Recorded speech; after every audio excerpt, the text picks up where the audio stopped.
la 6e semaine, à défaut d'avoir des playoffs de la Ligue nationale, où est-ce qu'il y a 7 matchs, on est dans les 7 églises, on est au 6e. Alors, cette année, ça va être les seuls playoffs, je pense qu'on va avoir. Alors, c'est comme ça. Et la semaine prochaine, on finit cette série. Et aujourd'hui, on est à l'avant-dernière église. Et je veux juste, avant de poursuivre dans le message d'aujourd'hui, je veux juste revenir sur un événement qui s'est passé la semaine dernière. Pour ceux qui étaient présents pour la semaine dernière, vous allez savoir de quoi je parle. Sinon, je fais un bref mise en contexte. La semaine dernière, il y a eu un monsieur qui est venu ici et dans le fond, il est arrivé une situation où est-ce qu'il est devenu très agité. C'était Marc qui prêchait la semaine dernière. Il est devenu très agité. Il criait. Dans le fond, il était très, très en colère. Et l'équipe de sécurité est intervenue et le monsieur, ils l'ont fait sortir par la porte de côté ici. Je voulais juste remettre en contexte parce que j'ai eu plusieurs commentaires durant la semaine. Il y a des gens qui étaient très d'accord, contents, d'autres qui étaient moins d'accord avec le genre d'intervention qui avait eu lieu. Je veux juste que, dans le fond, que vous sachiez qu'ici à Acts 21, ça fait, dans le fond, c'est arrivé à 2 reprises depuis 7 ans qu'il s'est passé une situation comme ça. C'est arrivé à plusieurs autres reprises où est-ce qu'il y a des gens qui ont été conduits vers la sortie pour X raisons. C'est clair qu'ici, à l'Église, avec 4 à 500 personnes, on ne gère pas les situations comme si c'était dans un salon ou dans mon bureau. Donc, quand on a 4 à 500 personnes, on a zéro tolérance pour quelconque geste d'agressivité. Donc, aussitôt que quelqu'un hausse la voix, quelqu'un est agité, qui est sous l'emprise, comme sous l'effet d'alcool, drogue, qui peut mettre en sécurité, en péril la sécurité des gens dans la salle, c'est clair que l'équipe de sécurité, ils ont un protocole à suivre, ils vont intervenir. Donc, je sais que ça l'a mis un froid dans l'intervention qui a suivi, sauf que c'est vraiment important que vous compreniez que nous autres ici, puis je donnais l'exemple, si ma fille était dans la salle et que je voyais quelqu'un qui était agité, clairement, je veux que la sécurité intervienne très rapidement.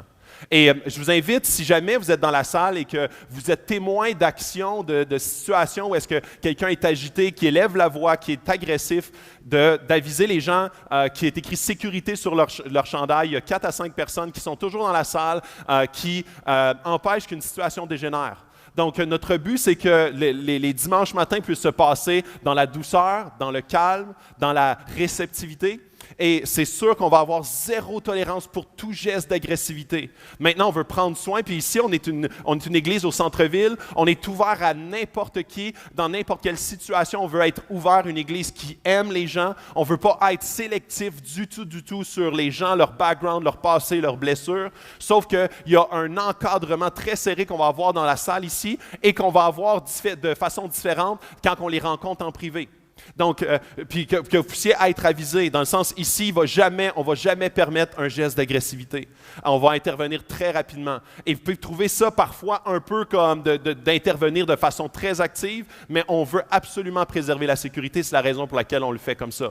Alors, on veut être en amélioration continue, on veut s'améliorer sur chacun de nos processus dans toute l'Église et on va avoir un débriefing sur cette situation-là pour voir de quelle façon on peut améliorer les choses, de quelle façon on peut mieux faire la prochaine fois parce qu'on n'est pas comme ça ne nous arrive pas toutes les semaines, mais on veut s'améliorer dans cette optique-là. Mais sachez qu'on veut toujours faire l'équilibre, le juste équilibre entre être très actif et avoir zéro tolérance pour préserver la sécurité parce que c'est l'élément numéro 1 dans une salle comme celle-là. Et l'élément numéro 2, c'est qu'on veut aimer. On veut aimer de la bonne façon, mais parfois, on va mettre des cadres très restreints pour préserver la sécurité de tous. Donc, je voulais juste remettre en contexte un petit peu, revenir sur cet élément-là. Si vous avez des commentaires à formuler, soyez très à l'aise de venir voir un des membres de l'équipe pastorale, moi, Jasmin, ou toute autre personne que vous connaissez de l'équipe pastorale. On va se faire un plaisir de vous écouter, de vous expliquer les raisons pour lesquelles on fait les choses. Et si vous avez des conseils à donner ou des éléments qui pourraient être mieux faits, on va pouvoir les mettre en lumière, en discuter en staff et par la suite améliorer nos processus, et c'est le but. Donc, fin de la parenthèse. Alors, on commence sur je veux amener le discours, la 6e semaine, et c'est vraiment une église, l'église de Philadelphie qu'on va voir cette semaine. C'est une église extraordinaire.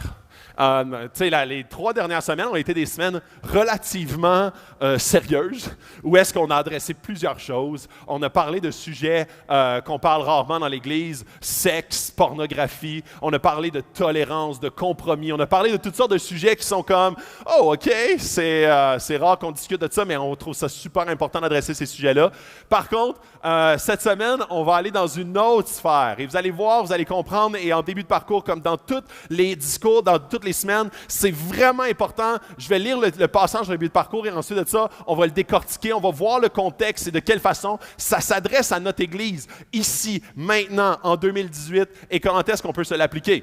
Alors, je prends une citation de Mère Teresa. C'est comme, j'ai toujours une citation au début de parcours qui fait un peu comme le résumé d'aujourd'hui sur la thématique qu'on va aborder. Et Mère Teresa dit ceci, elle dit « Ce que tu investis ta vie entière à construire, quelqu'un peut le détruire en une nuit. Construis quand même. » On va parler de persévérance aujourd'hui. On va parler de comment est-ce que, oui, on est à risque, oui, il y a des éléments qui peuvent être saccagés en dedans d'une très courte période, mais ce n'est pas une bonne raison pour se décourager, que nos bras tombent. Et là, je vais adresser différentes situations très précises au niveau des couples, au niveau des familles, au niveau de ton travail, au niveau de ta persévérance, au niveau de ta foi, de tes doutes, au niveau de tout ce qui pourrait t'envahir dans une société qui n'encourage aucunement la foi chrétienne. On va parler de cela. On va parler de comment est-ce que, même si tu es à risque d'être détruit, même si tu es à risque de souffrir, même si tu es à risque de perdre ton travail, ta réputation, même si tu es à risque de perdre comme la perception positive que les gens ont de toi, construis quand même. Persévère. Tiens bon. Alors, je lis le texte et ensuite de ça, on va pouvoir se lancer dedans. Écrit à l'ange de l'Église de Philadelphie. Et avant de déballer le restant, je veux qu'on puisse voir les éléments qui s'adressent à l'Église de Philadelphie. L'Église de Philadelphie, c'est une Église très particulière, une Église qui, à différents niveaux, a vécu. Puis vous allez voir comment est-ce que chacun des textes, on le voit chaque semaine, chacun des textes s'adresse à une dynamique très particulière de la ville, dans le contexte dans lequel ils vivent. Alors, l'Église de Philadelphie, vous voyez, c'est une église à peu près à mi-chemin entre les 7 églises en Turquie. La Turquie moderne, dans ce temps-là, c'est l'Asie mineure, mais aujourd'hui, c'est la Turquie. Et voici un petit peu la ville, à quoi qu'elle ressemble. C'est une ville qui a été fondée 150 ans avant Jésus-Christ, a été complètement rasée en 17 avant Jésus-Christ. Non, pardon, 17 après Jésus-Christ. Donc, c'est une ville qui a vécu à peu près 160 ans et qui a été rasée, et la lettre est écrite en 100 après Jésus-Christ. Alors, il y a 80 années entre la destruction totale et cette lettre-là. Donc, c'est une ville qui est en reconstruction, littéralement. Et c'est une ville là, elle a été rasée, là, c'est un tremblement de terre qui a détruit complètement la ville. C'est une ville qui est très, très prospère de par très, très fertile. C'est une terre volcanique, plusieurs volcans, et sont direct sur une craque tectonique qui fait en sorte qu'ils ont des tremblements de terre comme à répétition et des volcans qui rentrent en éruption, mais très fertiles. Ils ont des vignes d'une qualité incroyable à Philadelphie. C'est une ville également qui a été, dans le fond, il y a beaucoup de temples, comme dans presque toutes les villes de la Grèce antique. Et c'est particulier comment est-ce que, puis vous allez voir le rapport un peu plus tard, mais il y a comme le temple, ou les différents temples. Encore une fois, le culte qui est rendu dans cette ville-là, c'est le Dionysus, qui est un dieu grec. Et dans tous les temples, il y a les Juifs, qui ont de la religion du judaïsme, qui ont été envahis par les Romains. Okay? Et les Juifs, dans toutes les villes romaines ou de la Grèce antique, ont eu une permission spéciale de continuer à pratiquer leur religion. Donc, ils se rassemblent dans des synagogues et il y a un registre dans cette synagogue-là, comme quoi tu es un Juif qui pratique la religion du judaïsme, et que tu n'as pas besoin absolument de pratiquer la religion des temples de la ville. Alors, tu dois apparaître au registre. C'est comme si ici, il y a comme un culte que toute la salle, toute la ville plutôt, est obligée de suivre, et que ici, les gens qui participent à l'Église ici, ils apparaissent sur un registre, et quand les autorités romaines arrivent, eux autres peuvent dire, OK, t'es-tu sur le registre? Oui, non. Si c'est non, tu vas être clairement comme, disons, challengé. je vais le dire comme ça, soit mis à mort, soit tu vas perdre ton travail, soit il va y avoir des conséquences, une gradation de conséquences qui va t'amener dans des gros troubles parce que tu ne fais pas partie du registre et que tu ne participes pas au culte local. Alors ça, puis gardez-le dans la tête, après la destruction, en 17 après Jésus-Christ, le gouverneur a décrété 5 ans de break d'impôts pour reconstruire la ville. Donc ça, la ville a été bien contente de ça, les habitants étaient très contents, mais par la suite, il y avait un empereur qui s'appelait Dominicien. Et Dominicien, lui, il habitait à Rome. Et Rome était une région extrêmement fertile également pour les raisins. Et il y avait des très belles vignes. Et il y avait une compétition entre la ville de Philadelphie et celle de Rome, à savoir qui a le meilleur vin. Et une année, Dominicien était tanné de cette compétition-là, alors il a fait raser tous les vignes à Philadelphie pour que Rome soit considérée comme les vignes les meilleures au monde. Et ça l'a vraiment tué l'économie. Et par la suite, la ville entière était plutôt pauvre, devait se réfugier sur un autre, parce que souvent une vigne, ça prend des années. Ça prend pas comme, c'est pas comme une pivoine, là. Tu ne plantes pas ça une année puis ça pousse après, là. C'est comme des années avant d'avoir du bon raisin. Alors de raser ça l'a tué littéralement l'économie. Et ce qui a fait en sorte que vraiment la relation entre Philadelphie et la ville de Rome et même l'empereur était, disons, très tendue. Il y a même des gens qui ne sont jamais retournés à Philadelphie parce que c'était une ville difficile à vivre. Il n'y avait pas vraiment d'économie, pas vraiment d'emploi, puis les chrétiens étaient jamais bien perçus dans cette ville-là, parce qu'ils ne faisaient pas partie du registre des synagogues et qu'ils ne pratiquaient pas non plus le culte de la société. Alors, voyez un peu le contexte. Ça, c'est le contexte de cette ville-là. Alors, maintenant, je vais pouvoir lire le texte d'aujourd'hui et on va se lancer. Alors, écrit à l'ange de l'Église de Philadelphie, voici ce que dit le Saint, le véritable, celui qui a les clés de David, celui qui ouvre et personne ne pourra fermer, celui qui ferme et personne ne pourra ouvrir. Je connais tes œuvres. Voici, j'ai mis devant toi une porte ouverte que personne ne peut refermer, parce que tu as peu de puissance et que tu as gardé ma parole sans renier mon nom. Je te donne des membres de la synagogue de Satan qui se prétendent juifs sans l'être et qui mentent. Je les ferai venir se prosterner à tes pieds et reconnaître que je t'ai aimé. Parce que tu as gardé mon ordre de persévérer, je te garderai aussi à l'heure de la tentation qui va venir sur le monde entier pour mettre à l'épreuve les habitants de la terre. Je viens bientôt, tiens ferme ce que tu as enfin, que personne ne prenne ta couronne, afin que personne ne prenne ta couronne. Du vainqueur, je ferai un pilier dans le temple de mon Dieu, et il n'en sortira plus jamais.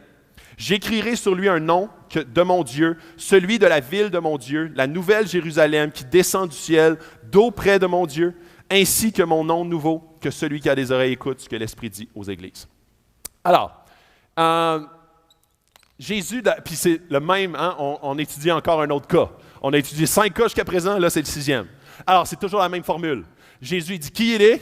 Ensuite, il fait son diagnostic de l'Église, le diagnostic positif, négatif. Ensuite, il lance un défi à l'Église et il donne une promesse. Toujours la même chose. Alors, on garde le même canevas. Et là, Jésus, il dit, voici ce que dit le Saint, le véritable, celui qui a les clés de David. Alors, ce que Jésus est en train de dire, il dit, voici ce que je suis. Je suis saint. Et ce n'est pas juste saint comme juste sans péché. Jésus est en train, puis ce terme-là, dans le langage original, ça fait référence à « je suis l'égal de Dieu ». Je suis saint, je suis mis à part, je suis l'élément que Jésus s'est fait beaucoup reprocher quand il était sur la terre. À plein de reprises, Jésus se faisait pointer du doigt par les pharisiens qui disaient « Ouah, tu blasphèmes! » Parce que Jésus disait « Je te pardonne tes péchés ». Il disait ça, supposons à des gens qu'il rencontrait, « Tes péchés sont pardonnés ». Et là, les pharisiens étaient comme « Ben, seulement Dieu peut pardonner les péchés ». Et là, Jésus dit, yeah. Alors, Jésus est en train de dire ici, je suis celui-là, là. Celui que très souvent, on me dit comme, j'étais un escroc, et on m'a crucifié pour ça. J'ai dit, non, je suis ce saint-là. Je suis l'égal de Dieu. Je fais partie de la Trinité. Et c'est là où est-ce que Jésus n'est pas juste un leader. Il n'est pas juste un prophète. Il est Dieu fait homme. Et ça, je sais que c'est un élément qui peut être très, très difficile à avaler. Parce que si Jésus n'est pas juste seulement un grand homme, Ça fait en sorte que sa venue sur la terre, sa mort, sa résurrection peut changer quelque chose dans ma vie maintenant. Si c'est juste un homme, je peux prendre certains éléments de sa vie, les appliquer à ma vie et laisser tomber ce que je ne veux pas. Et c'est là où est-ce que ça change complètement la donne. Ensuite, il dit, je suis le véritable, je suis le vrai. Et ce qu'il fait mention ici, c'est le vrai, ça veut dire comme, on parle de réalité. On pourrait même le traduire, je suis le réel, je suis le tangible. Je sais que des fois, dans tes circonstances, tu as des doutes à mon sujet, mais je suis vrai. Je ne suis pas comme le fruit de l'imagination. Je ne suis pas comme juste quelque chose que des gens ont décidé d'inventer pour se partir une religion. Je suis vrai, je suis tangible, je suis là. Je suis premièrement, je fais partie de la Trinité et deuxièmement, je suis vraiment vrai. Je suis vraiment vrai, plus vrai même que tes circonstances. Des fois, tes circonstances sont vraiment le centre de ta vie. Jésus dit, je suis au-dessus de tes circonstances. Il est en train de dire, je suis le vrai. Et le troisième élément qui dit, celui qui a les clés de David. Et les clés font référence à l'autorité. Et il fait référence ici à un passage qu'il avait dans Isaïe 22. Isaïe 22, il est arrivé une situation où est-ce que, laissez-moi me souvenir des noms précis. Dans Isaïe 22, il y avait Shebna. Et Shebna, c'était le gardien des clés. Et Shebna utilisait, le gardien des clés, ça veut dire qu'il a les clés du sanctuaire où le roi se trouve. Le roi, c'était David. David était un grand roi, un roi conquérant, un roi qui était extrêmement puissant. Et Shebna était celui qui avait les clés du sanctuaire du roi. Et ce que ça faisait, ça faisait que c'est Shebna qui décidait qui rencontrait le roi. C'est lui qui décidait qui avait accès au roi. Et Shebna, de manière, il a été pogné à des pots de vin. Tous les gens qui avaient son idéologie politique, il les laissait rentrer. Tous ceux qui avaient comme... tous ceux qui, dans le fond, il faisait du favoritisme envers ceux qui l'aimaient. Et tous les autres qui n'avaient pas cette même idéologie politique-là, jamais ils rencontraient le roi. Et de manière, Shebna a été remplacé parce qu'il était un mauvais gardien des clés. Il a été remplacé par Eliakim. Eliakim qui était le nouveau gardien des clés. Et ce rôle-là faisait en sorte que Eliakim, puis il a été un gardien des clés pendant toute sa vie. Eliakim était juste, était bon, était équitable. Et ce que ça réfère, c'est que Jésus dit, c'est moi qui est le gardien des clés, le vrai gardien des clés. Par moi, tu peux avoir accès à Dieu. Et je suis juste, je suis équitable. Je ne suis pas un mauvais gardien des clés, je suis un bon gardien des clés.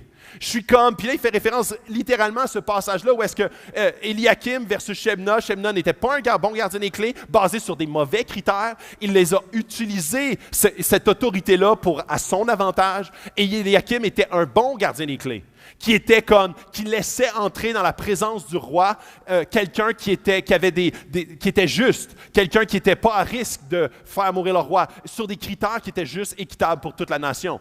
Alors, Jésus dit, je suis le gardien des clés, c'est moi qui ai les vraies clés pour que tu aies accès à Dieu. Tu peux avoir accès au vrai Dieu à travers moi. Et Jésus dit dans un autre verset dans le Nouveau Testament, je suis le chemin, la vérité et la vie, nul ne va au Père que par moi. Ouch! Tu sais, c'est drôle comment est-ce qu'on peut parler dans toutes sortes de discussions avec vos amis, même à Tout le monde en parle ou dans comme n'importe quel talk show. Tu peux parler de peu près n'importe quoi et les gens vont trouver ça intéressant. Tu peux parler de chakra, d'ange, tu peux parler comme de réincarnation, tu peux parler de comme toutes sortes de philosophies, mais parle pas de Jésus. Parle pas de Jésus. Tu vas te faire ridiculiser. La perception de notre nation. Jésus, il est tranchant. Et le but de Jésus n'est pas d'amener une polémique, n'est pas d'amener comme les gens, son but, ce n'est pas de créer le scandale, mais c'est scandaleux de dire « Je suis le chemin, la vérité et la vie ». Les gens qui l'acceptent sont « Gloire à toi, Jésus », et les gens qui le refusent sont comme « Eh boy, ça vient trop me challenger, ça c'est comme quelque chose qui est dur à prendre comme idée ». Moi, j'aime comme, justement, que tout soit bon. Et ça, au Québec, c'est une idée qui est tellement difficile à prendre que Jésus dit de lui-même, je suis comme l'égal de Dieu, je suis Dieu fait homme, que je suis le seul chemin pour avoir accès à Dieu. C'est quelque chose qui est très difficile à entendre. Et là, Jésus il dit à l'Église de Philadelphie, « Je suis celui-là. Je suis celui-là qui a ces clés-là pour que tu aies accès à Dieu. Je suis le vrai, le véritable, je suis vraiment tangible. Même si on a tenté de m'exclure des écoles, on a tenté de m'exclure du pays, on a tenté de m'exclure de la vie des gens, on a tenté de me diminuer le fait que je suis réel. Je suis réel. Je suis réel. » Et là, il dit, celui qui ouvre et personne ne pourra fermer. Celui qui ferme et personne ne pourra ouvrir. Je vais revenir là-dessus un petit peu plus tard. Alors, on a vu ça, on a le même diagnostic, mais c'est drôle parce que dans ça, on a le diagnostic positif, encore un positif. Ensuite, on a le défi et la promesse. Donc, on n'a pas de diagnostic négatif dans cette Église-là. Et ça serait fou, hein, quand même. Que Jésus, parce que Jésus aime son Église. Jésus regarde son Église. Et que Jésus est là et il dirait, ce qu'il dit à cette Église-là, s'il disait ça d'Actes 21, ça serait extraordinaire. Et ma prière, c'est qu'on puisse, en tant qu'Église, avoir ces mêmes caractéristiques-là que cette Église. Avoir ces mêmes caractéristiques-là de persévérance dans un contexte qui n'est pas facile. Et je vais revenir sur le contexte très bientôt. Il dit, dans Apocalypse 3:8, il dit, « Je connais tes œuvres. » Et il a dit ça dans déjà 2 églises. Et Jésus, il connaît très, très bien son Église. Il connaît chaque personne de l'Église. Des fois, on a l'impression que parce qu'on fait partie d'une entité, d'une Église, que ta vie personnelle n'a pas d'impact sur l'Église. Ah, je vais à une bonne Église. Mais Jésus, quand il dit « c'est une bonne Église », l'Église, ce n'est pas l'institution. L'Église, ce n'est pas la coquille. L'Église, c'est vous. L'Église, c'est les gens qui sont habités de l'Esprit, qui se rassemblent. Ça, c'est l'Église. L'Église, ce n'est pas juste ici dans le Granada, c'est toutes les églises qui se rassemblent dans la ville de Sherbrooke. C'est tous les gens qui sont habités du Saint-Esprit parce que Jésus a dit, mon Église, c'est comme mon épouse. Je l'aime au maximum, je me suis même donné pour elle. Je suis mort pour elle. Donc, l'Église, c'est vous. Alors, quand tu dis, moi, je sais que ma vie n'est pas en règle, mais mon Église est bonne. C'est comme si tu disais comme, je fais partie d'une bonne famille, mais moi, je suis comme complètement out de la famille. Je suis pas en accord avec les valeurs de la famille. Je suis pas en accord avec les règles de la famille, mais je fais partie d'une bonne famille. C'est sûr que toi, ta vie a un impact sur la famille. Et tu ne peux te dissocier de l'Église parce que si tu es habité de l'Esprit, si tu as remis ta foi en Jésus-Christ, tu fais partie de l'Église. Et différents challenges ont été adressés à l'Église. Alors, il dit, je connais tes œuvres. Je trouvais ça super intéressant cette semaine. Je lisais dans un article la dernière entrevue de Billy Graham. Billy Graham, c'était un grand évangéliste il a déjà ici même à Montréal rempli le stade olympique. Il a fait des croisades d'évangélisation à travers le monde entier. Et il est mort cette semaine. Et sa dernière entrevue qu'il a donnée, il s'est fait poser une question. Comment aimeriez-vous que les gens se souviennent de vous? Et il a dit, comme quelqu'un de fidèle. Fidèle à Dieu, fidèle à l'Évangile de Christ et fidèle à l'appel que Dieu m'a donné, non seulement comme évangéliste, mais aussi comme mari, père et ami. Je suis sûr que j'ai failli de plusieurs manières, mais je me réconforte dans la promesse de Christ de pardon et dans le fait que Dieu seul est capable de prendre même nos plus grands échecs et les faire concourir à sa gloire. Mais je ne serai pas au ciel pour ce que j'ai fait ou pas fait, mais pour ce qu'il a fait à la croix pour moi. Et pour le fait que j'ai mis ma foi en lui. Jésus, il y a de cela plusieurs années, il est mort sur la croix pour mes péchés, pour me pardonner de mes péchés, et il est ressuscité pour nous donner la vie éternelle. Est-ce que tu sais si tu iras au ciel lors de ta mort? Tu peux le savoir en t'engageant aujourd'hui en donnant ta vie à Christ. Un évangéliste jusqu'à la dernière miette. Il répond avec son discours qu'il a prononcé pendant 80 ans. Son discours qui a toujours été le même. Jésus sauveur. Mets ta confiance en Jésus. Jésus est le chemin, la vérité et la vie. Nul ne va au Père qu'en passant par moi. Jésus dit, je connais tes œuvres. Je sais ce que tu as fait. Je sais comment est-ce que tu m'aimes. Je sais que tu as été fidèle. Et je trouvais ça intéressant parce que Billy Graham, il dit, moi, j'aimerais ça que les gens se souviennent comme étant quelqu'un de fidèle, qui ne lâche pas. Et je sais que c'est tellement difficile dans notre société actuelle de ne pas lâcher. Comment est-ce que la foi est attaquée? Le doute qui continuellement nous assaille en tant que chrétiens. Comment est-ce que la foi est attaquée de toutes parts? Tu ne peux pas sortir ça, un souper anodin avec des amis. Moi, j'ai la foi en Jésus-Christ comme étant le sauveur pour mon éternité, sans te faire regarder vraiment croche, sans te faire attaquer de toutes parts autour de la table, sans que tous les gens fassent comme, ben voyons donc. Tu pourrais dire, moi je crois dans comme toutes sortes d'éléments, comme, puis tu pourrais même l'inventer. Puis les gens feraient, ah c'est intéressant, je te respecte. Mais pas ça. Ça, je te respecte pas. Ça, là, je ne peux pas l'entendre sans comme devenir avec des yeux vraiment croches puis débattre là-dessus à fond. Parce que ça vient me chercher dans mes tripes. Ça vient comme m'insécuriser même sur mon éternité. Ça vient comme remettre en question en quoi je mets ma foi en ce moment.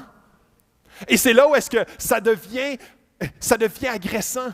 Et notre mandat en tant que chrétien, ce n'est pas d'agresser, mais notre message est agressant.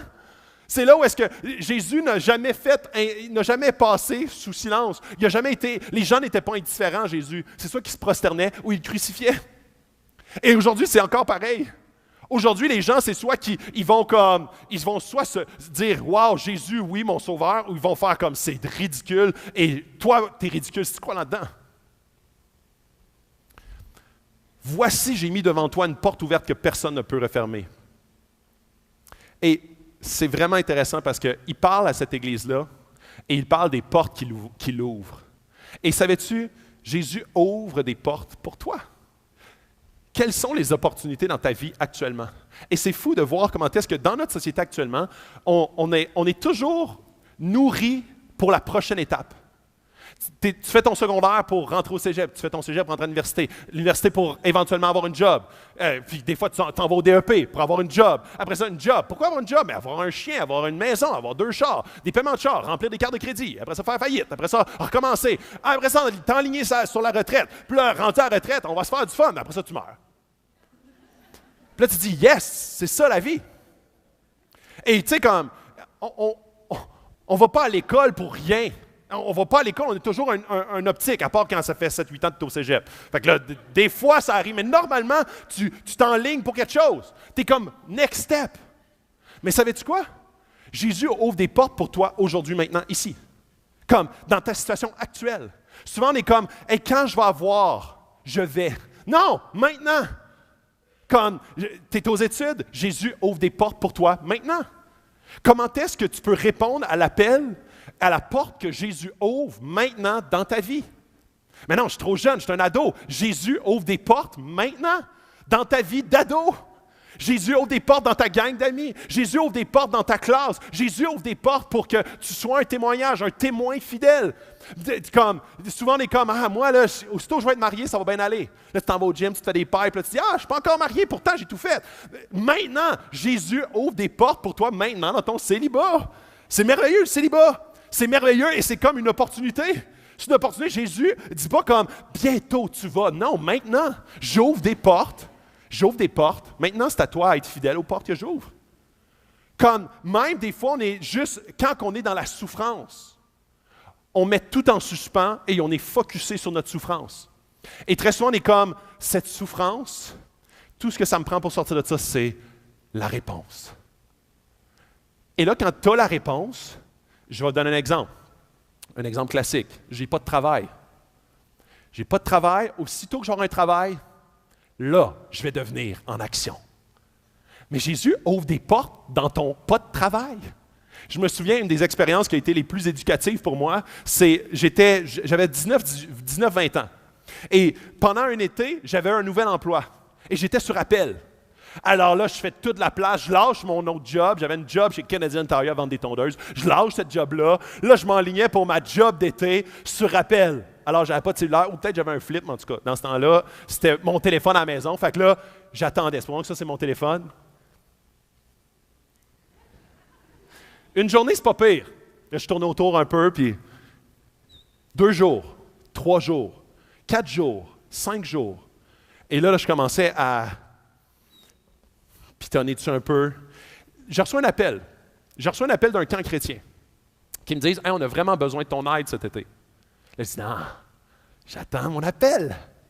J'attends mon appel, ça s'en vient. Check, je le dis, ça arrive. Non, j'ai attendu tout l'été.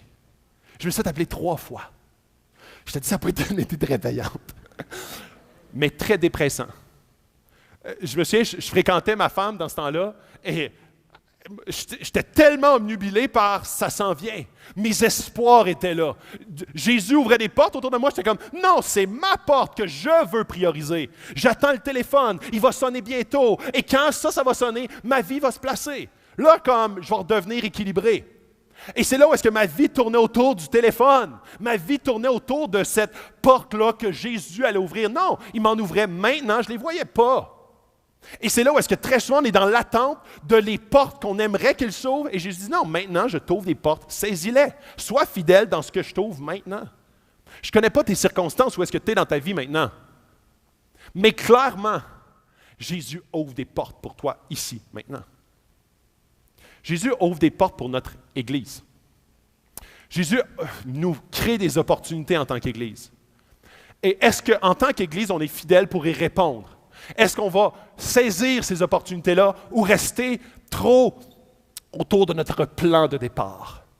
Et on a ce même challenge-là. On a ce challenge-là au niveau individuel, au niveau de ton couple, de ta famille et après ça de l'Église. Et c'est là où est-ce que Jésus ouvre des portes. Et maintenant, c'est à nous de les saisir, d'être attentifs au Saint-Esprit pour rentrer dans ces portes-là et être utilisés d'une manière extraordinaire par Jésus. Et il dit que personne ne peut refermer. Et c'est très intéressant parce que les synagogues, dans ce temps-là, étaient comme, tu sais, il y avait comme une porte et il y avait comme une ouverture. Et là, il y avait un chrétien qui prêchait Jésus, le seul chemin, le Messie ressuscité. Et les autres étaient comme, rouvrait la petite portière? Non. Et il prenait le registre et il effaçait ton nom. Il disait non, lui, il ne fait plus partie de notre synagogue parce qu'il prêche Jésus ressuscité, le seul chemin, le Messie, Dieu fait homme. Non, non. Et Jésus, c'est très bien ça. Les chrétiens dans la ville de Philadelphie sont oppressés, sont persécutés parce qu'ils gardent le nom de Jésus. Ils sont persécutés par leurs propres frères et sœurs, sont rejetés par leur famille. Sont rejetés par leur Église. Et la synagogue n'était pas juste un lieu qu'on se rencontrait le dimanche, c'était un lieu social. C'était le lieu où est-ce qu'on gravitait avec les gens qu'on aime, avec notre réseau était là. Fait que quand tu disais que tu croyais en Jésus, ça avait beaucoup de conséquences. Pour toi et ta famille, et même nourrir ta famille. Qui va vouloir t'engager? Tu étais à risque de te faire persécuter par les Romains et par les gens des synagogues. Alors, quand Jésus dit « J'ouvre des portes ici maintenant, malgré tes souffrances. J'ouvre des portes malgré qu'il y a plein de portes qui se ferment. Que la synagogue où est-ce que tu allais depuis que tu étais haut comme ça se ferme. J'ouvre des portes pour toi que personne ne pourra fermer. Il n'y a pas une religion, il n'y a pas un religieux qui va pouvoir te fermer la porte en disant « Non, tu ne fais plus partie de nos critères. Je t'ouvre des portes ici et maintenant et c'est à toi de les saisir. » Mais parfois, il faut mettre de côté la porte qu'on s'était fixée comme étant la porte. J'attends une femme, j'attends un mari, j'attends de finir l'école pour avoir du temps. Non, non. Crée-moi, tu n'as jamais eu autant de temps de ta vie. Et là, les enfants arrivent. Et là, tu es comme, j'ai hâte qu'ils vieillissent. Puis après ça, j'ai hâte qu'ils partent de la maison. J'ai hâte de me retrouver retraité pour avoir. Et on est toujours dans l'attente de la prochaine étape, mais Jésus dit, j'ouvre une porte maintenant. Parce que tu as peu de puissance et que tu as gardé ma parole sans renier mon nom. Tu n'as pas beaucoup de puissance. L'Église n'est pas puissante. Jésus est puissant. L'Église n'est pas la source de puissance. Même si on est plusieurs personnes, ce n'est pas ça qui fait qu'on est puissant. Jésus est puissant. Il y a très, très, très, très peu d'églises qui existent après 100 ans. Très peu. 5% des églises existent plus de 100 ans. Et c'est là où est-ce que, quand on dit hey, « on est puissant, on a une croissance, on est capable de remplir une salle », non! Jésus remplit la salle. Et si le focus devient sur notre religion, et même cette religion-là, on est né dans une famille chrétienne et c'est très important, et on tourne autour de cette institution-là plutôt que sur Jésus, on va se mettre le doigt dans l'œil et ça n'existera plus dans quelques années parce qu'on va tout perdre. Ce qui fait la puissance, c'est Jésus, c'est pas l'Église, c'est pas l'institution, c'est pas comment c'est bien géré. C'est Jésus qui habite. Et c'est Jésus qui est le centre, c'est Jésus qui est le pasteur, le leader principal, c'est lui qui a la vision de l'Église. C'est lui qu'on veut écouter, suivre et obéir. Et il dit que tu as gardé ma parole sans renier mon nom. Jésus, il remet encore de l'avant ce qui est important. Comment est-ce que ma parole est importante? C'est pour ça qu'ici, on étudie la Bible. On croit dans la Bible. Jamais on va la mettre de côté. On ne va pas diluer le message. Parce que Jésus, c'est ce qu'il valorise. Il dit, ma parole est précieuse. Et on est tellement attaqué à renier Jésus, à enlever Jésus de notre discours. Dire croire en Dieu, ça peut vouloir dire toutes sortes de choses. Quand tu dis je crois en Jésus, alors Jésus est comme je sais que tu n'as pas renié mon nom. Et dans ce contexte-là, à Philadelphie, c'était très important. Parce que si un chrétien disait je crois en Dieu, il était accepté dans les synagogues. S'il disait je crois en Jésus, il était refusé des synagogues. Et c'est la même chose aujourd'hui. Tu peux dire je crois en Dieu. Parce que Dieu, ça peut être un soleil, ça peut être une montagne pour toi, ça peut être comme juste ton Dieu intérieur. C'est accepté, ça. Mais quand tu dis « je crois en Jésus », là, Jésus-Christ, mort et ressuscité, le sauveur de mon âme, ouf, ça passe moins bien dans une petite conversation easy, là. Et c'est là où est-ce que Jésus dit la même chose. Je sais que tu n'as pas renié ma parole et mon nom. Tu n'as pas dilué le message. Tu restes fidèle au message intégral. Et là, je te donne des membres de la synagogue de Satan, tu sais, petit nom simple, tu sais, comme si tu veux avoir un branding efficace, tu sais, l'Église de Satan. Tu sais. Jésus, il ne va pas à moitié. Il est en train de dire, je te donne des membres de la synagogue de Satan qui se prétendent juifs sans l'être et qui mentent. C'est très, très dur. Mais il est en train de dire, ils sont plus attachés à leur culture, à leur identité. Ils se prétendent juifs, mais ils ne le sont pas. Parce que les Juifs, savez-vous, c'est le peuple de Dieu. Et Dieu, dans tout l'Ancien Testament, il y a plus de 700 prophéties qui pointaient à Jésus. Jésus c'était le plan de Dieu. Et là, quand Jésus dit, ils se prétendent juifs, mais les Juifs sont mon peuple. Et si c'est mon peuple, ils vont comme suivre mon plan. Et là, il dit, ils se prétendent juifs, ils se prétendent mon peuple, ils se prétendent ma famille, mais ils ne le sont pas, parce qu'ils suivent davantage la tradition que mon plan et mon message est la bonne nouvelle. Et là, il dit, qu'ils se prétendent juifs sans l'être et qui mentent. Je les ferai venir se prosterner à tes pieds et reconnaître que je t'ai aimé. Et c'est tellement beau de voir Jésus, il dit, t'es pas n'importe qui, je t'aime. Tu peux avoir toutes sortes d'épreuves dans ta vie, mais quand tu sais que tu es aimé, chéri, pris soin, qu'est-ce qui pourrait m'arriver de pire? Jésus, le roi de l'univers, il m'aime. Il m'aime. Puis même, il m'aime à un point tel que Christ a aimé l'Église, il s'est donné lui-même pour elle. Il a tellement aimé l'Église qu'il est mort pour elle. Fait que c'est pas juste un amour léger, c'est un amour profond, inconditionnel, très, très, très tangible. Donc Jésus il dit, je t'aime. Je sais que tu as des épreuves actuellement, je t'aime. J'ouvre des portes, je t'aime. Donc ça te donne de la drive pour rentrer dans ces portes. Tim Keller, que je trouve un auteur extraordinaire et un pasteur, il dit « On abandonne parce qu'on regarde à autre chose ou à une autre personne pour nous apporter ce que Jésus seul peut nous donner. » Quand notre focus est sur nos épreuves et nos circonstances, on est en train de focuser sur autre chose que Jésus pour nous apporter notre espoir ultime. Notre foi est en autre chose que Jésus. Et on va toujours être déçus. On va toujours être déçus. Et c'est là où est-ce que ce que Jésus est en train de mentionner à son Église, c'est tu mets ta foi dans le vrai Jésus, dans le plan de Dieu pour avoir accès à Dieu. Je suis le vrai, je suis le saint, j'ouvre des portes pour toi et tu es fidèle à ne pas renier mon nom, à écouter ma parole et à rester fidèle. Savez-vous quoi? L'Église de Philadelphie, c'est une Église qui a survécu 1200 ans. Et c'est pas n'importe quoi, là. C'est comme si tes petits enfants vont encore à Actes 21. C'est malade.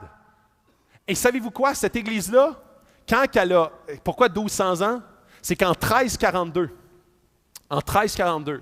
il y a eu une levée incroyable dans le Moyen-Orient de l'islam. Et il y a eu une loi qui a été passée dans cette ville-là particulièrement et dans tous les environs il y a eu une croisade incroyable envers les chrétiens. Et cette église-là était un des derniers remparts chrétiens. Et il y a une armée qui sont rentrés dans cette église-là, dans la ville. Et c'était simple. La question était, est-ce que tu es un chrétien, est-ce que tu crois en Jésus? Si la réponse était oui, il te tuait. Si la réponse était non, il te laissait vivre, toi et ta famille. Cette église-là est morte par persévérance jusqu'à la fin. 1200 ans plus tard. Ils n'ont pas lâché la foi, là. Ils sont morts. Toi, ta femme, tes enfants, tes parents, flau! Ça, c'est de la persévérance. Et ça a l'air comme négatif comme histoire. C'est glorieux comme histoire. C'est inspirant. Moi, des fois, je risque ma réputation. Ah non, c'est correct. Eux autres, ils risquent la vie, la mort.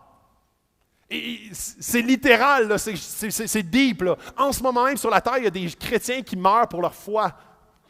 Et nous autres, c'est plus par passivité, puis on va en parler la semaine prochaine, c'est comme Marc en a parlé la semaine passée, où est-ce qu'on a l'impression d'être en vie, mais on est mort. On lutte avec le doute parce que notre foi devient quelque chose une option. Mais c'est fou comment est-ce que cette Église-là, qui est tranchante, qui est persévérante, qui avance malgré l'épreuve, qui regarde toujours à ce que Jésus est pour eux et non pas ce que les circonstances dictent de faire. Et cette Église-là, 1200 ans. Une des églises les plus vieilles de depuis la création du christianisme. Depuis 2000 ans, c'est une des églises qui a été la plus pérenne. 1200 ans, une église incroyable et formidable.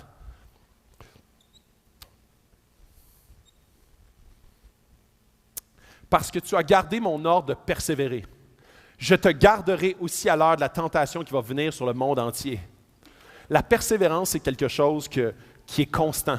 Ce n'est pas un état d'âme, c'est une décision de chaque jour. Et c'est très spécial de voir, puis je vais parler des générations. La génération Y, ma génération, j'étais à la fin des Y, puis il y a le début des Y qui est comme à l'entour de 20 ans, la fin des Y qui est à l'entour de 33, les X qui sont de 33 à 50, et 55 et plus les baby boomers. Et on voit comment est-ce qu'il y a des qualités générationnelles et des défauts générationnels. Les Y et les Z, c'est des gens qui aiment beaucoup l'authenticité. Ils sont capables de se déverser, d'être très transparents. C'est une valeur qui est très, très importante pour les Y. Par contre, ils ne sont pas persévérants. L'engagement, c'est quelque chose. Les entreprises, là, c'est un des principaux challenges. Comment est-ce qu'on va faire pour qu'ils restent chez nous plus que 2 ans? Et en contrepartie, il y a les baby boomers qui sont fidèles, qui ont de l'engagement. Et c'est ça où est-ce que, dans une église, on est une grande famille. On doit s'entraider entre générations, dans nos tendances générationnelles. Parce que ce n'est pas parce que notre génération change qu'elle est mieux. Souvent, les Y sont en réaction à leurs parents qui étaient les baby boomers. Et on se laisse aller à l'autre retour du pendule et on ne fait pas mieux. La persévérance, c'est un des challenges. C'est un des éléments de notre génération qu'on doit adresser. Et les baby boomers, eux autres, sont persévérants. L'engagement, ils connaissent ça. Et il faut que ça soit. Vous êtes des inspirations pour nous, les baby boomers. Et c'est drôle parce que l'un et l'autre peuvent se nourrir. Parce que les baby boomers, eux autres, ils ont de la difficulté avec la transparence, l'authenticité. C'est des gens qui ont de la misère à s'ouvrir, à comme dire leurs faiblesses. Et c'est là où est-ce que c'est extraordinaire quand on se rend compte que chaque génération a leur défi. Mais savez-vous quoi? Il faut tout qu'on se pointe à Jésus, parce que c'est lui notre réponse. On a tous besoin de Jésus. Il n'y a pas une génération qui est comme « Wow, ça, il faut ressembler à ça ». Non. On a tous besoin de Jésus dans nos faiblesses. On a tous besoin de plus ressembler à Jésus dans toutes nos luttes. On a besoin de s'épauler les uns les autres avec les forces et les faiblesses d'une grande famille. On a besoin des baby boomers qui nous apprennent l'engagement, nous les Y. On a besoin de transparence des Y pour montrer aux baby boomers qu'on peut s'ouvrir sans perdre de valeur. Parce que qui fait notre valeur? C'est Jésus. Et c'est là où est-ce que notre Église n'est pas une Église pour les jeunes, n'est pas une Église pour les vieux, n'est pas une Église pour... C'est une grande famille et tout le monde doit s'épauler en se pointant vers Jésus. Je te garderai aussi à l'heure de la tentation. Mais il faut que la persévérance accomplisse parfaitement sa tâche afin que vous soyez parfaitement qualifiés. Dans Jacques 1,4, il dit que la persévérance, le rôle de la persévérance, ça a un rôle très précis.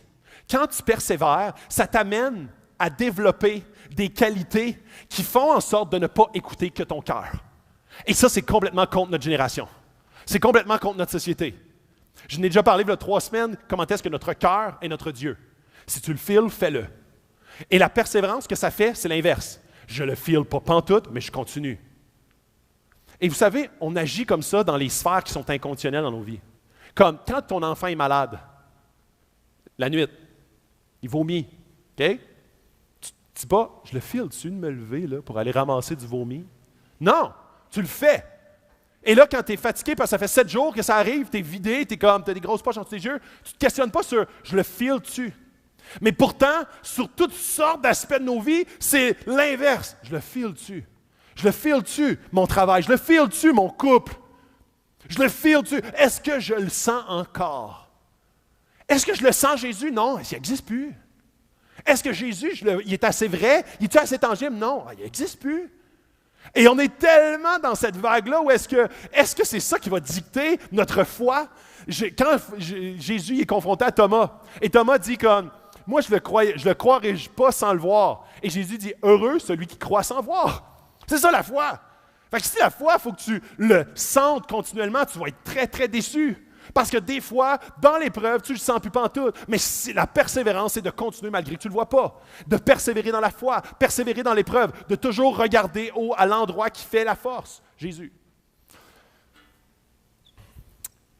Je vais inviter l'équipe de louange, je vais terminer là-dessus.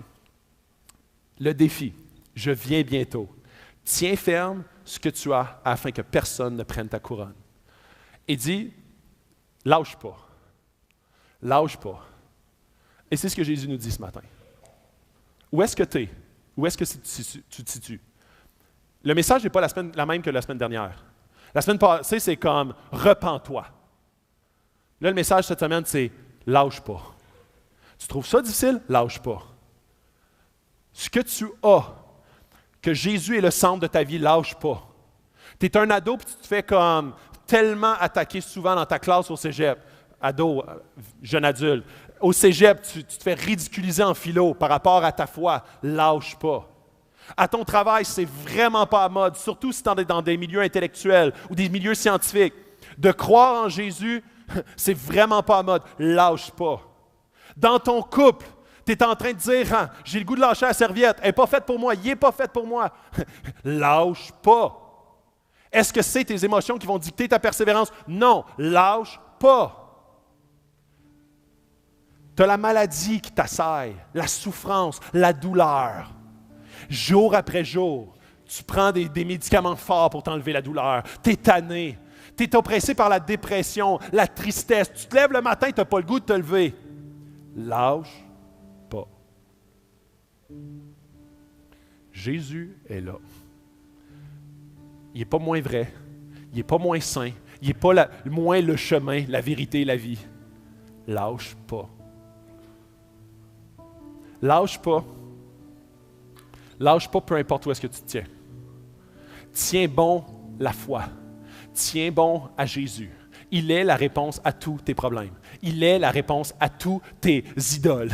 Il est la réponse à ta vie, à ta foi, à tes tristesses. Il est la réponse. Lâche pas. Et la promesse du vainqueur, je ferai un pilier dans le temple. Et c'est tellement fou parce que un pilier dans le temple, ce qui fait référence, c'est comment est-ce que tous les piliers dans tous les temples ont été détruits dans la ville, quelques années auparavant. Et il est en train de dire, je vais faire un pilier que tu vas être toujours dans la présence de Dieu et jamais il se fera détruire. Ça ne sera pas quelque chose qui va se faire brasser. Ça ne sera pas quelque chose qui va s'écrouler. Avec une épreuve, tu vas rester. Tu vas rester un pilier dans la présence de Dieu. Tu vas être nourri par sa présence, tu vas te focusser sur sa présence et tu vas rester debout. Tu vas rester droit, tu vas rester intemporel, tu vas durer 1200 ans, puis à la fin, tu vas mourir, puis tu vas venir dans ma présence. ton focus, ta foi, ton optique, ton futur n'est pas basé sur ce que tu vis maintenant, sur ce que ton cœur te dit, mais sur qui je suis et sur ce que je te dis qu'il est vrai. Et je suis vrai. Et je trouve ça incroyable parce que Jésus ne regarde pas la même chose dans une église que souvent on regarde. Souvent, on vient à une église et on dit « Ah, le message, la musique, l'accueil, le café, c'est-tu une église pour moi? » Mais Jésus, à chaque fois qu'il regarde une église, il regarde 4 choses. Puis qu'on le voit à travers les 6, jusqu'à présent, les 6 églises. On voit comment c'est une église qui écoute le Saint-Esprit. Écouter le Saint-Esprit, c'est quelque chose qu'on pratique. C'est quelque chose qu'on s'arrête et qu'on écoute ce que l'Esprit veut te dire. Est-ce que, chers amis, vous prenez du temps pour écouter le Saint-Esprit? Est-ce qu'on s'arrête, on enlève nos sonneries, nos notifications, nos cellulaires, on ferme Facebook, on ferme notre ordi, on ferme Netflix, on est déconnecté et on écoute le Saint-Esprit nous parler? On ne veut pas être soumis à notre culture, notre institution, nos programmes, mais on veut être soumis à ce que l'Esprit nous dit de faire. Jésus regarde également comme deuxième chose l'obéissance à sa parole. La semaine passée, la semaine d'avant, on a vu l'obéissance. Et Jésus est en train de faire de quoi d'extraordinaire dans notre Église. J'ai du comeback sur cette série-là comme je n'aurais jamais pensé. Jésus est en train de travailler des sphères cachées de notre Église. Il est en train de venir adresser des éléments qui gardent captifs des gens dans notre Église. Et quand je dis des gens, ce n'est pas 1%, c'est 99% de notre Église. Notre Église est en train de subir une transformation parce que Jésus est en train d'opérer. Il est en train d'utiliser le scalpel. Ça ne fait pas du bien, je le sais. Des fois, c'est malaisant. Des fois, tu es comme, oh boy, je vais avoir comme des agrafes après ça. Mais c'est bon, parce qu'il est en train d'enlever les chaînes qui nous gardent captifs. Il est en train d'enlever ce qui nous garde esclaves d'autre chose que lui. Jésus, c'est le seul bon roi, c'est le seul bon maître, c'est le seul qui si tu es captif de lui, c'est une bonne nouvelle. Et Jésus est en train d'opérer.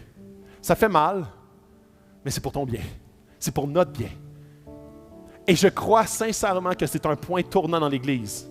Où est-ce que pour amener un réveil dans une ville, il faut absolument que l'Église soit attentive au Saint-Esprit, obéissante à sa parole. Il faut qu'elle soit fidèle à Jésus. Une Église qui aime Jésus, c'est une bonne Église. Une Église que Jésus, c'est son centre et son leader, c'est une bonne Église. Arrêtons de critiquer les autres Églises, Satan s'en occupe. Maintenant, ce qu'il faut, c'est une Église qui aime Jésus, qui met Jésus au centre, qui écoute Jésus, qui est attentif à son Saint-Esprit, qui est obéissante à sa parole. Il faut prier pour les autres Églises. Il faut prier parce que c'est une grande famille, on est tous l'épouse de Christ et Jésus nous aime tous. Donc, ce n'est pas une compétition. Ce n'est pas comme il faut avoir plus de monde des autres Églises. Non! On veut que Jésus fasse un réveil dans la ville de Sherbrooke et de Magog. Et finalement, la 4e chose, c'est la persévérance dans la foi. Et ça, c'est très individuel. Peu importe les doutes qui t'assaillent, lâche pas. Lâche pas. Lâche pas. Parce que l'espérance est en Dieu. Si tu te mets ton espérance en autre chose, tu peux ne plus sentir pour une période de temps le vide qui va t'habiter. Mais ça va te rattraper. Je vois tellement de gens qui ont cherché ailleurs quand Jésus, la réponse. Et qui reviennent et sont comme, Jésus est la réponse. Et je prie pour que notre Église puisse être une Église qui persévère dans la foi, qui persévère en Jésus, qui persévère dans sa parole, dans ce qu'il nous donne. Et que ce ne soit pas nos émotions qui dictent ce qu'on croit, mais que ce soit la parole et ce que Jésus dit qui dictent ce qu'on croit. Et finalement, du vainqueur, je ferai un pilier. De mon Dieu, il n'en sortira plus jamais. J'écrirai sur lui le nom de mon Dieu. Quelqu'un qui écrit le nom. Comme quand tu as eu un chien, tu l'as appelé le nom que tu voulais. Moi, mon chat, j'ai fait l'erreur de l'appeler Alphonsine. Okay? C'est une erreur comme vraiment du passé. J'essaie toujours de l'oublier, cette erreur. Mais j'ai eu le pouvoir. Elle ne m'a pas chialé après. Elle a accepté mon chat.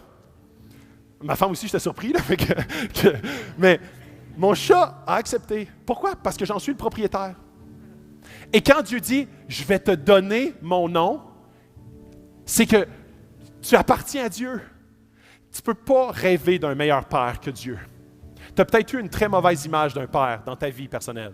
Un père qui t'a abandonné, un père qui t'a même violenté, un père qui a été dur avec toi. Dieu n'est pas ce genre de père-là. Dieu est un père aimant, qui va te protéger. Et quand je vais t'inviter, puis là, le deuxième, c'est je vais t'inviter dans ma maison, la nouvelle Jérusalem, celui de la ville de mon Dieu. Tu vas être dans sa maison, il va te protéger, il va te garder.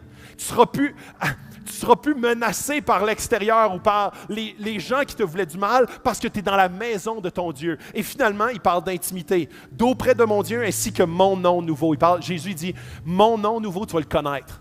Tu vas me connaître de façon intime, d'une façon personnelle. Et c'est la relation que Jésus veut avoir avec toi.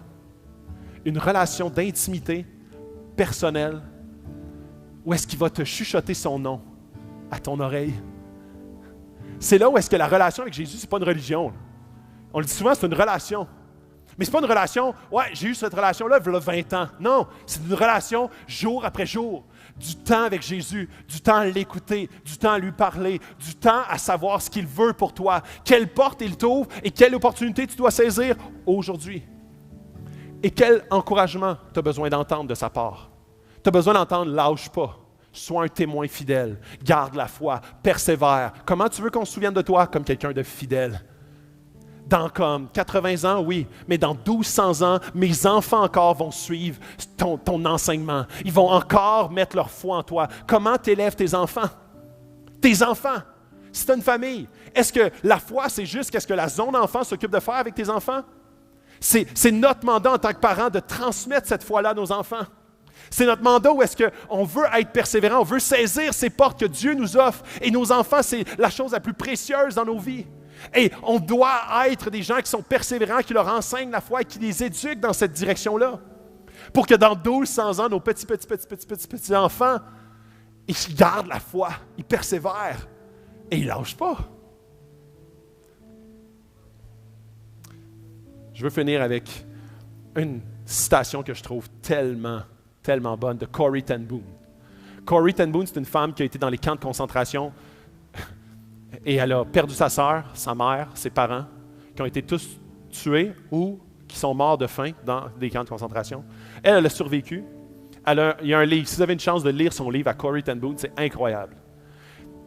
Et elle dit ceci, elle dit « La foi voit l'invisible, croit dans l'incroyable et reçoit l'impossible. » Je ne sais pas c'est quoi l'impossible dans ta vie en ce moment. Je ne sais pas quels sont les défis qui sont devant toi. Mais quand Jésus devient le centre, les circonstances pâlissent à la lumière de qui il est.